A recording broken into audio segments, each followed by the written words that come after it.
for me, the last couple of years, I've really made it that my life revolves much more around writing songs again.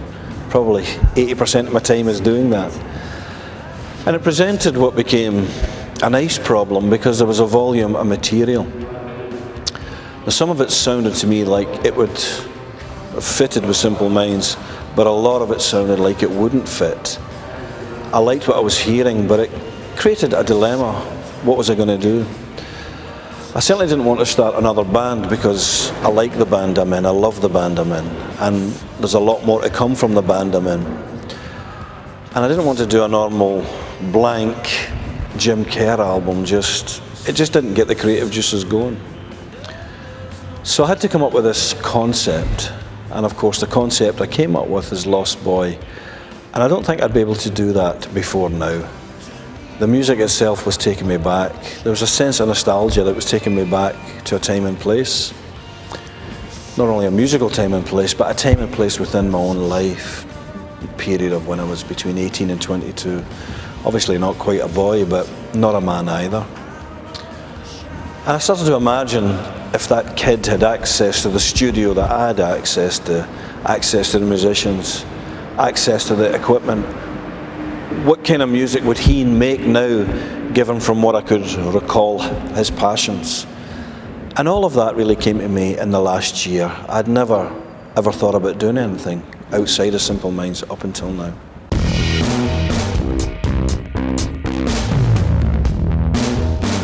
For me, there's a real mystery going on at the heart of the Lost Boy sound, because on one hand, from early on in, there was definitely an element of the nostalgia, hence the name, and hence the idea that it was taking me back to the past, to my own past, but also back to the past in terms of the genre of music that I was listening to, post-punk, and the period before Simple Minds really took off. But at the same time, the album is very much a contemporary sounding record, and some have even said that it sounds like, you know, futuristic music. So I think maybe there's some loop going on there, some mysterious loop, and of course everyone, when they listen to it, will come with their own perceptions. But I like when you get glimpses of feelings and glimpses of sensations. I mean, it wouldn't be enough to say it's a nostalgic record, because that would be pointless. You can't go back. You can maybe refer to an atmosphere that reminds you of the past, or you can refer to the idea of tomorrow. But I think I would like to think that Lost Boy, the character Lost Boy, is out in some limbo between past and future, and that's where we're going to take the music from. I can understand, with me having come out with a new Lost Boy project, that, you know, many people might think, well, is this the end of Simple Minds, or does this mean a lesser Simple Minds? And in fact, that's not how it's going to work. I intend to grow Lost Boy in parallel with Simple Minds over the next few years. I mean, Simple Minds will come with a new album every 3 or 4 years, and they'll tour extensively. It's the years in between where I really intend to grow Lost Boy. And in fact, I'm already working on what will be the return of the Lost Boy, the second album.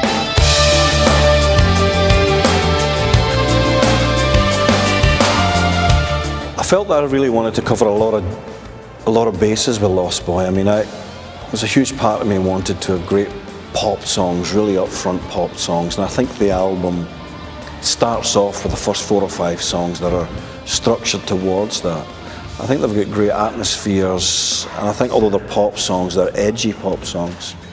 But what I like is the album starts to develop the next 5 or 6 tracks. There's much more experimental. And indeed, it reminds me also of the music that I was listening to in this post-punk period. XTC, LA, Magazine, John Fox, Ultravox, stuff like that. It's been a big influence on Lost Boy.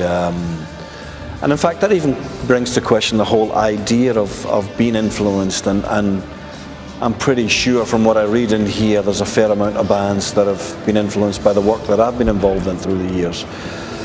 For a while there was no one mentioning Simple Minds, but hardly a day goes past now where people like the Editors, Kasabian, Franz Ferdinand, so on and so forth, are coming out and saying that they liked the genre of music that we were making and the genre of music that we were a part of.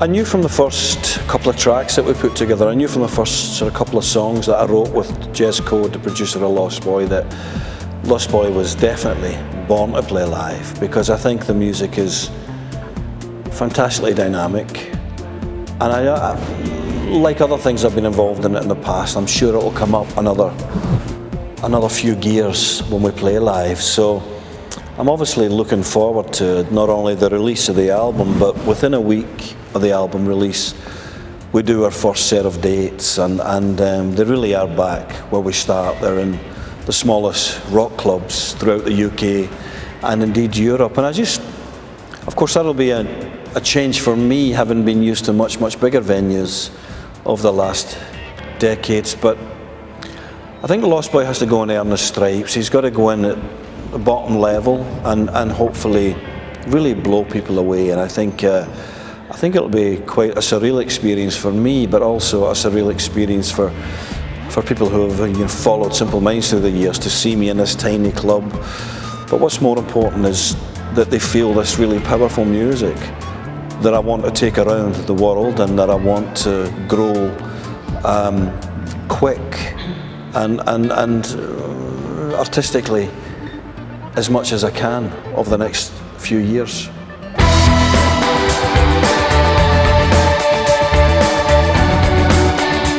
I mean, as I sit just now, we're about 3 weeks away from the first LOSTBOY gig, and it's been a while since I've felt, I don't know if nerves is the right word, but a certain edgy excitement, probably is nerves.